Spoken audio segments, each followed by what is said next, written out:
hardest. So for me to avoid that, I just say, bro, I just fling a mask on when I'm doing certain things, pattern and cut through. Yeah. More time I'm with the G's then regardless anyway. But if I'm on a one-up flex, then I just belly up mask. Even when I'm with the G's more time, I'm gonna just mask up. Yeah, it's just the to best stop way, but yeah, the you nonsense, don't. you get me? Yeah, even if they're just sharing love, and the fan just collapse that, innit? I'm too busy for all of that. But there's sometimes when people even see through the mask. You know, Swear. like dedicated fans. Swear. Yeah, bro. Certain times people like, yo, oh, hey. I'm like, bruv, man. I'm like, nah. I always get that still. Yeah, the man has been watching too much of your freestyles when you got the band. Yeah, you know those. Yeah, he knows your thing. So, yeah, Amanda said, yeah, it's the eyes. A man told me one time, it's just the eyes, bro. You can't hide them eyes. And I was like, Ross, man, I have to start wearing shades. And belly and shades, you get me? And especially when man do gangster rap, it's like a man would want to try to test your gangster Yeah, and yeah, see course, if that's course. what you're really Yeah, about. yeah, You see me, blood? Yeah, facts. It's weird still. But obviously, it's what comes with it, innit? But on back to what you were saying, like where I want to be, I want to half like just like kind of drop the music thing out, and just kind of just fall back on the acting thing because I got some good plugs in it as well. You get me? So good look, bro. So fall back on that, and then I can just maneuver differently. You got what I'm saying to you? I'm not gonna lie, I sat down and I watched it. I said, nah, I take my hat off to you, bro. You done a good job, bro. Yeah, but it weren't hard to play that role because no, it weren't. you're a greasy you. Well, I know you to be a greasy you in the past. In the past, you see what I'm saying? So when you're doing the role, it was just believable for me. You get me? Yeah. And I was even shocked to see that you've taken it from music and gone to the big screen. You get me? I have to rate you for that. But I've been preing that from even from the workhouse, you get me? Because obviously that's when I did Convos. I got like a series called Convo on it, so hard.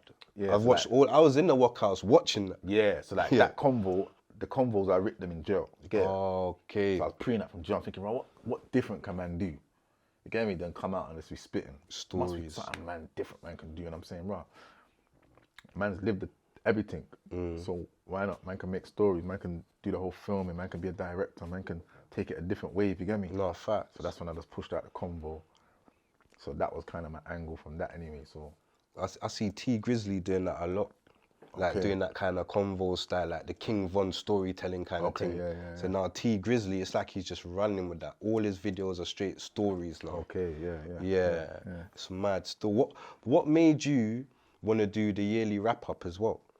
You know what happened? Obviously, I wasn't really preying it like that, but Rapman, he used to do them, innit? Yeah. And then obviously, when he bust off the Shiro story and like he ended up in like Hollywood and all of that, he shouted at me and was like, yo, bro, do you know what? Like, obviously, I'm not even going to do this, the wrap up again. I feel like you be the man for it, you know, like, because you can do the story thing. Then it clicked, like, raw, for real. I didn't even pre it before. I thought, raw, for real, like, man can, you get it, the story thing. Like, a lot of man's vocab ain't like mine. Yeah. You get me? So I just thought, the story thing, I can pattern that. So I just said, like, cool, let me just max that up. So I just patterned up the first one. And then from there, like, it's just been mine now, innit? Like, I just took that on board now. Nah, it's like everyone yearly, they look forward to it now, bro. Yeah, I'm not even gonna lie. Even Uncle's one's cold, but you see, because you're homegrown, man would rather tune in, you get me, with the man them, you see what I'm saying? Facts. Yeah, now that's a big deal still. What's the feedback that you've been getting back off of the wrap up, the yearly wrap up? What kind of feedback do you get? I get very good feedback. Like, people are feeling it. People are feeling like the context. Obviously, this last one was like, there was barely like political things in there as well, you know, because a lot of things happen. So yeah, I get nothing but love from it still. Obviously, sometimes I might say controversial things in other people's eyes, but you get me, it is what it is. Who cares? This It's music. Yeah. You get me? Freedom of speech, it's music, This is it. 100%. So what else is like, what was your musical influences like, i.e. American artists? What did you come up listening to? Was it like Bundles, Ransom? Yeah, no, I remember them, man. We did used to listen to all that, but man's thing was more D-block, innit? Like back in the day, the original like styles and that. But I'll be real, man weren't really the American kind of, man's more of a dancehall man, you get me? Yeah, I get it. Kind of man. No, I get it. The Bricky man them's a lot like the Harsden man them. Yeah. Straight yard man business, you get me? Straight dancehall kind of thing. That was man's kind of drip. So man didn't really used to run down the American artists, it's too tough. But if man was, then it was like old school mixtape, D-block and that, you get me? Even like in that era, the same kind of Dipset, D Block. Who was you more riding with back then, Dipset or D Block? D Block. D Block or G Unit? D Block.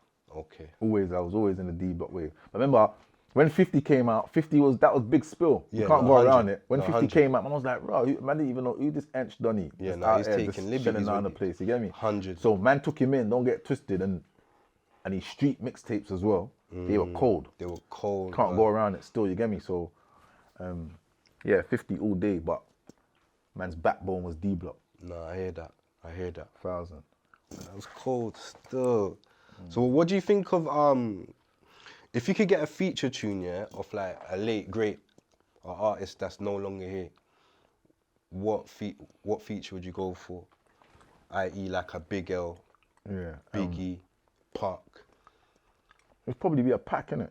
I was more a Pac man. That's what I'm trying to say to you. It's mad like that. Like when I was young, man didn't really understand the whole West Coast and East Coast thing. I didn't understand the whole Biggie thing. I understood that he made good songs, good sing-alongs and them thing there, but that weren't for me. I wanted the grit. Man was more of a Pac man. So like, he was making sense to man. But I only understood later down like Rod, West Side, East Coast, like, and you know, like majority of us, cause we're like London, original London man, a lot of London man, you lean towards the East Coast thing. Yeah, move like New York man, And you know, like the Brum man, them and that, like the West Coast kind of thing. Facts. You know what I'm say to you? Facts. So all my Brum bridges, on this West Coast, but man didn't really understand it. You get it? Like I just thought, right, Pac was hard. Like he was who I was riding with when I was younger. You get me? I didn't understand the division, but Pac was my guy. Don't get me wrong, used to like one or two Biggie tunes, but Pac was man's go-to still. You get me? So 100. If it was that kind of wave, then yeah, man would definitely pattern with Pac. That would be a cold look as well. Yeah. So what would you say to the youth them, like the youth them on the block, that are doing what you used to do back then? Like, what would your message be to the youth them? No, that's on the block. Dead, it's long. I would tell them that straight, like, but it's hard for man to tell them that because I get it, innit? Like, I understand when you're knee deep, it's hard to kind of just switch off, innit? When a man's dropped or a man's been touched or whatever, it's hard to say, yo, you don't allow it, and then a man just it's all pride and you get it. So I get it, but the reality of it is long. And that's what I always tell the youth them now, like, when I speak to them, I make them know, like, bro, everyone can bust their gun, everyone can hold a knife in it, you get it?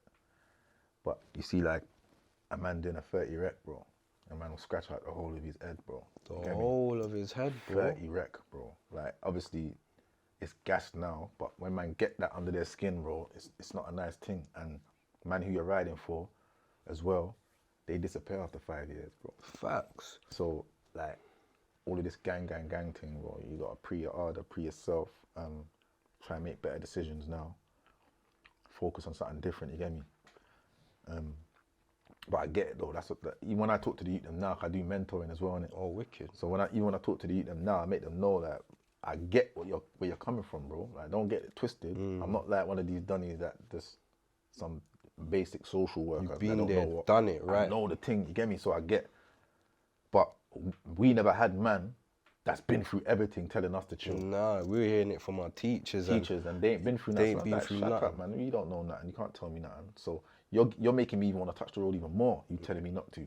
But if a man who's really been through it is saying, brother, you see the end goal on this thing, it's peak. You ain't gonna like the end goal, bro. You get me? And a man rub out, like you can get that 30 record, then you can end up getting rub out as well. Then what? It's weird, bro. And not even just that. Whoever you've rubbed out, you're gonna butt their people in dispersal. It continues. If man's brothers, that's it. It has a dead day at the gate. You see me? So it's a waste of time, like you said. It's dead, bro. Yeah, it's the end game on both ways, bro. And I always say it, and everyone knows it. The two ways out is the jailhouse or the graveyard, bro. So if you want to go down that road and you're on that, you're game for it. Like, yeah, I'm built for that 30 rec, or you're built for the graves, and thumbs up in it. But reality of it is, no one ain't built for that, bro. No, the baddest man alive, bro, don't want jailhouse. No, it's true, bro. I don't wish the baddest man alive enemy. Don't want the graveyard. So facts. If you got a chance to kind of spin it on his head now and make a different decision, then that's the main thing. I would say that still. No, I respect that, family. Well, you done know who's the hardest. You know our platform's different, so it's time to get down to business. RA, Love for coming true. You get me, family? You know the thing, my guy. My family. Nothing but love. Who's the hardest?